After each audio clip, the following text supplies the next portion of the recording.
Praise the Lord, जय मसीह की। परमेश्वर आप सबको शांति दे। आइए एक बार फिर से परमेश्वर के वचन के अंदर से अध्ययन करेंगे। तो आज हम एक बात को देखेंगे प्रभु यीशु मसीह के बारे में। व्हाई जीसस केम डाउन, यीशु मसीह क्यों धरती के ऊपर आए, क्यों यीशु मसीह को क्रूस के ऊपर चढ़ के बलिदान देना पड़ा, क्यों यीशु मसीह ने मेरे और आपके लिए रक्त बहाया है, उस बात को आज हम देखेंगे। आइए हमारे साथ एक वचन को खोलेंगे, लूका रचित सुसमाचार उसका 19 अध्याय 10 पद को हम पढ़ेंगे। क्योंकि परमेश्वर का पुत्र खोए हुओं को ढूंढने और उनका उद्धार करने के लिए आया है। मेरे अजीजों, मैं आपको बताना चाहता हूं प्रभु यीशु मसीह जी क्यों इस धरती के ऊपर आए। प्रभु यीशु मसीह कोई गुरु नहीं है, कोई पैगंबर नहीं है। जिस प्रकार धरती के ऊपर अलग अलग गुरु हैं, वे हमें अच्छी शिक्षाएं देते हैं, ठीक इसी प्रकार प्रभु यीशु मसीह जी कोई गुरु नहीं है, बल्कि प्रभु यीशु मसीह परमेश्वर के पुत्र हैं, अर्थात वह ईश्वर हैं। वह इस धरती पे क्यों आए थे? बाइबल के अंदर लिखा हुआ है, वह खोए हुओं को ढूंढने आए थे। खोए हुओं को ढूंढने का अर्थ क्या है? बाइबल हमें बताती है हम कहीं ना कहीं गुम हो चुके थे। कहां गुम हो चुके थे, कहां खो गए थे? बाइबल बताती है हम कहीं ना कहीं अपने अपने मार्ग के ऊपर खो गए थे। जैसा हमारा मन करता है उसी प्रकार हम करते थे। हम परमेश्वर से दूर हो चुके थे, हम परमेश्वर से खो चुके थे। जिस प्रकार एक व्यक्ति अपने घर से निकलता है और अपने परिवार से बिछड़ जाता है और उसे कहते हैं कि खो गया, वह फिर से मिलता नहीं है, ठीक इसी प्रकार पाप करने के द्वारा जिसने पाप ने एक व्यक्ति को परमेश्वर से दूर कर दिया, वो पाप क्या था? बाइबल बताती है परमेश्वर के हुक्म को ना मानना ही पाप है। बाइबल के अंदर लिखा है परमेश्वर ने जो हुक्म मनुष्य को दिया था, उस हुक्म को जब उसने तोड़ा, वह परमेश्वर की दृष्टि में पाप कहलाया। जिस प्रकार इस दुनिया के अंदर एक नियम है, जिस प्रकार हम इस ट्रैफिक के अंदर चलते हैं, हेलमेट ना पहना हो या हमारे पास लाइसेंस ना हो, और वह हम उस कानून को तोड़ते हैं, या हम कोई अपराध करते हैं, कानून को तोड़ते हैं, तब हम कानून की नजर में अपराधी गिने जाते हैं जब उसके नियम को तोड़ते हैं। इसी प्रकार परमेश्वर के नियम को जब हम तोड़ते हैं, उसे हम अनआज्ञाकारी कहते हैं। जिसी प्रकार जब मनुष्य ने, पहले आदम ने अनआज्ञाकारी की, वह परमेश्वर से दूर हो गया और अपना मार्ग ले लिया और वह गुम हो गया। उसी गुम हुए व्यक्ति को परमेश्वर फिर से ढूंढने आया था। वह कहां गुम हो गया है?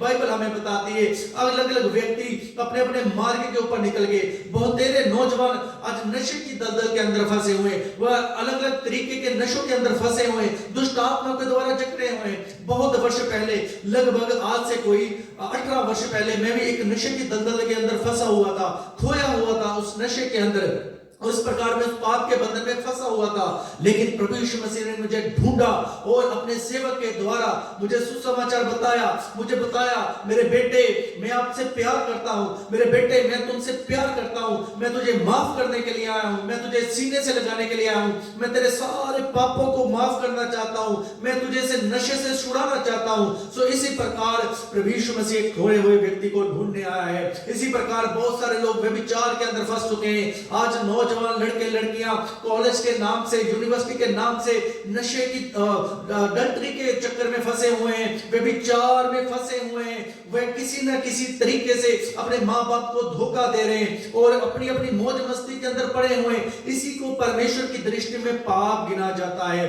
दुनिया में अलग अलग बातों के द्वारा फंसे हुए हैं, अलग अलग परीक्षाओं के अंदर दुष्ट आत्माओं के द्वारा जकड़े हुए हैं। इसी माध्यम से हम परमेश्वर से दूर खोए हुए हैं। सो इसी खोए हुए व्यक्ति को परमेश्वर ढूंढने आया था। यशायाह नबी की किताब उसका जब हम 51 पढ़ते हैं, अध्याय पढ़ते हैं, वहां पर हमें लिखा हुआ है कि यहोवा ने हमारे अधर्म का बोझ उसी पर लाद दिया। सो उसने हमारा सारा बोझ प्रभु यीशु मसीह पर लाद दिया और प्रभु यीशु मसीह ने क्रूस के द्वारा हमारे सारे बोझ को दूर कर दिया है। तभी हमें बाइबल कहती है, हे परिश्रम करने वालों और बोझ से लदे हुए मेरे पास आओ, मैं तुम्हें विश्राम दूंगा। आज अलग अलग प्रकार का बोझ हमारे अंदर आया हुआ है। आज नशे के बोझ से हम लटके हैं, नशे की लत हमें लग चुकी है, अडल्ट्री की लत हमें लग चुकी है, अलग अलग बातों की चोरी की लत हमें लग चुकी है, झगड़े की लत हमें लग चुकी है। इन सारी बातों से निकालने के लिए परमेश्वर आया है। बाइबल हमें साफ कहती है, संसार के अंदर लोगों ने हमें छोड़ दिया है, लोगों ने हमें अलग कर दिया है, लोग लोग आज हमें गले से नहीं लगाते। लोग एक हमें देखते हैं कि यह व्यक्ति एक नशेड़ी व्यक्ति है, यह चोर व्यक्ति है, यह व्यभिचारी व्यक्ति है, लेकिन परमेश्वर आपको प्रेम करने वाला परमेश्वर है। मैं आपको एक घटना बाइबल के अंदर से बताना चाहता हूं। बाइबल के अंदर एक स्त्री जो व्यभिचार करने वाली स्त्री थी, वह पकड़ी गई और लोगों ने उसको दंड देना चाहा, लेकिन प्रभु यीशु मसीह ने कहा यदि तुम में से पहला पत्थर इस पर वो मारे जिसने कभी पाप नहीं किया है। और बाइबल कहती है सब एक एक करके चले गए और प्रभु यीशु मसीह ने कहा है किसी ने तुम पर पथराव नहीं किया? उसने कहा नहीं। यीशु मसीह ने कहा जा मैं भी नहीं करता, लेकिन पाप ना करना। सो मेरे अजीजों, लोग आज हमें दंडित करते हैं, लोग आज हमें प्रताड़ित करते हैं, लेकिन प्रभु यीशु मसीह हमें गले से लगाते हैं, प्रभु यीशु मसीह हृदय से लगाते हैं। उसने मुझे और आपके लिए इतना प्रेम किया है, उसने अपना रक्त बहाया है। बाइबल कहती है कि उसकी दाढ़ी को नोचा गया, बाइबल कहती है उसकी पीठ के ऊपर कोड़े मारे गए, बाइबल कहती है उसके मुंह के ऊपर थूका गया है। वो किस लिए? सिर्फ मुझे और आपको बचाने के लिए। वह मुझे और आपको ढूंढने आया था। आज हम खोए हुए हैं मेरे प्रियो, यीशु मसीह आज भी आपको ढूंढ रहा है। यीशु मसीह आज भी आपको पुकार रहा है। जब आदम ने पाप किया, परमेश्वर से दूर हो गया, तब परमेश्वर उसके पास आया, उसने पुकारा वेयर आर यू आदम, वेयर आर यू एडम, कहां है तू आदम, कहां है तू आदम? उसने उसे पुकारा। आज भी परमेश्वर हमें पुकारता है। बहुत सारे लोग चर्च के अंदर आके आज गुम हो चुके हैं, यीशु मसीह के पास नहीं है। चर्च के अंदर बैठते तो हैं, प्रार्थना तो करते हैं, फेलोशिप में आते तो हैं, लेकिन यीशु के पास नहीं है। यीशु आज भी उन्हें पुकारता है, हे मनुष्य तू कहां है, हे आदम कहां है? आज आपके पास समय है। आज प्रभु यीशु मसीह आपको पुकार रहा है। वह सारे तुम्हारे पाप क्षमा करना चाहता है। बाइबल कहती है चाहे तुम्हारे पाप लाल रंग के क्यों ना हो, यदि हम मान लेते हैं, छोड़ देते हैं, तो वह हमें हिम के नहीं सफेद करने के लिए विश्वास योग्य है। मेरे प्रियो, खुदा आपसे प्रेम करता है। वह आपको दंड देने के लिए नहीं आया है, परंतु माफ करने के लिए आया है। खुदा इसलिए क्रूस पर आया था कि वह जगत को दंड ना दे, बल्कि उसे माफ करे। सो मेरे अजीजों, यदि आप खुदा के पास आते हो तो वह आपके सारे पाप क्षमा करके आपको स्वर्ग लेके जाना चाहता है।